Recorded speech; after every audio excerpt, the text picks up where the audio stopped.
Hello, everybody. This is my Milestone 5 midterm video presentation on vehicular accidents, and my name is Demetrios. So I wanted to start this presentation off by giving some background facts.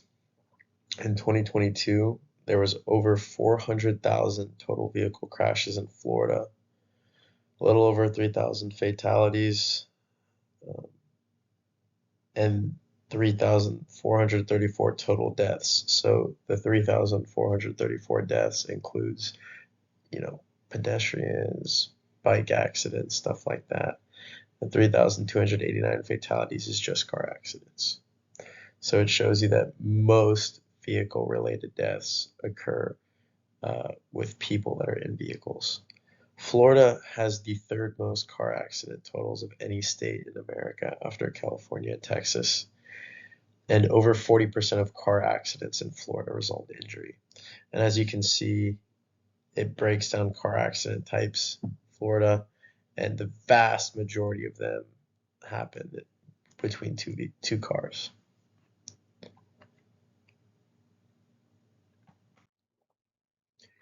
I wanted to include some risk factors in there. So one thing that's interesting is nearly 1 in 10 fatal accidents is caused by distracted driving. What that means is that out of every 10 accidents where someone dies, one of those accidents is caused by someone just checking their phone or looking left instead of looking right.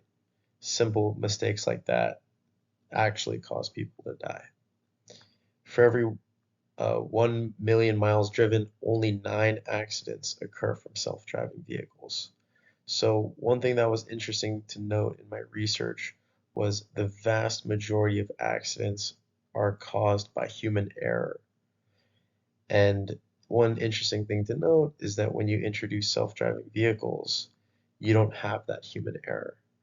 And you can see that the number one cause of car accidents is distracted driving.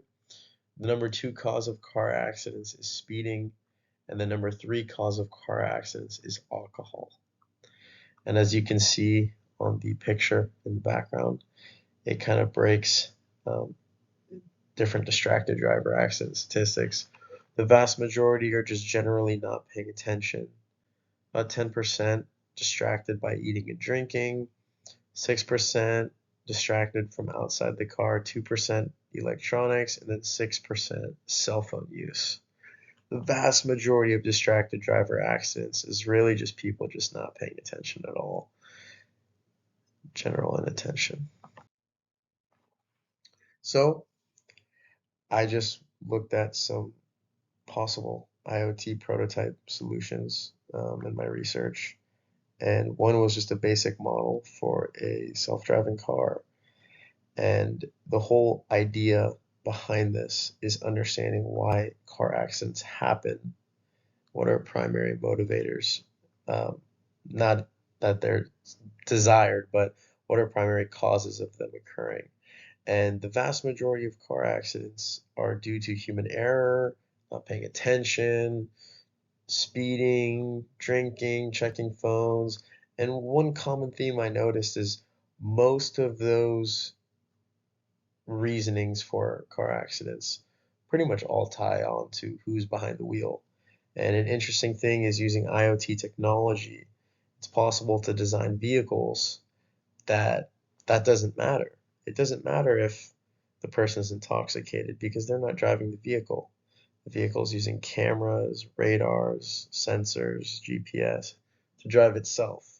So if the driver's intoxicated, it's not going to affect anything because the car is driving itself.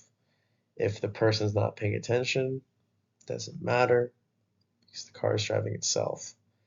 If a person is eating, drinking, even sleeping, whatever the case may be, none of that matters because of this IoT technology. And now, obviously, in this is a research presentation. No solutions are being demonstrated until later on in the semester.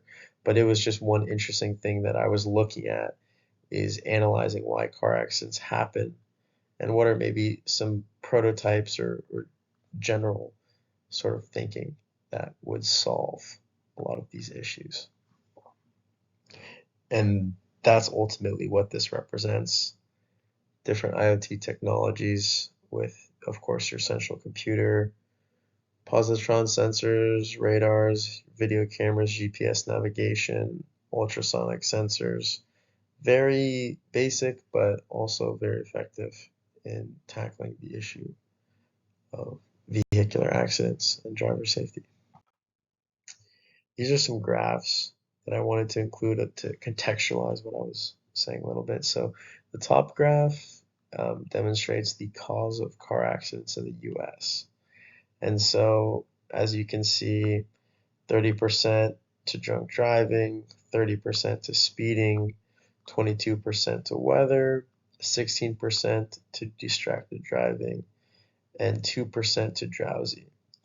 And an interesting thing is nearly every single one of these statistics, except weather, is due to human error and issues with whoever is operating or driving said vehicle. So that was one thing where, when looking at my research and brainstorming solutions and analyzing, the causes of this problem, is that all of these issues typically stem from who is behind the wheel. And obviously, you can't control the weather. But as far as all these other statistics go, they're all related to human error and the mistakes of the person driving the vehicle. And as you can see in the bottom graph, this is the crashes per 100 million miles. So the blue line represents conventional crash rate based on driver age.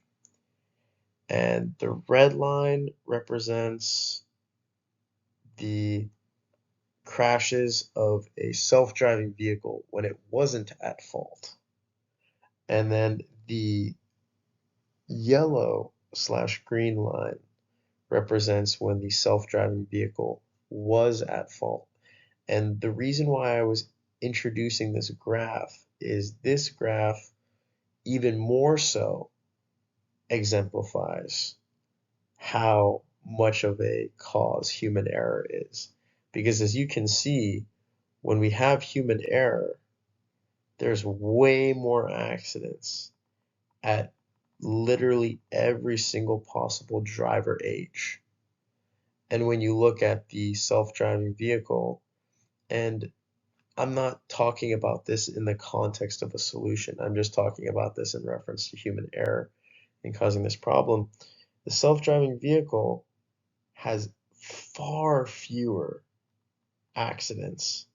And because it's a self-driving vehicle, this is consistent among all driver ages, because realistically speaking, driver age doesn't matter when you're using a self-driving car.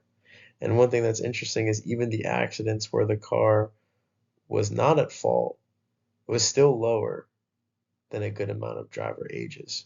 So this kind of goes to show you just how important human error is, or impactful human error is, in vehicular accidents. And thank you for watching my presentation on vehicular accidents, and I look forward to tackling this problem further in the semester. Thank you.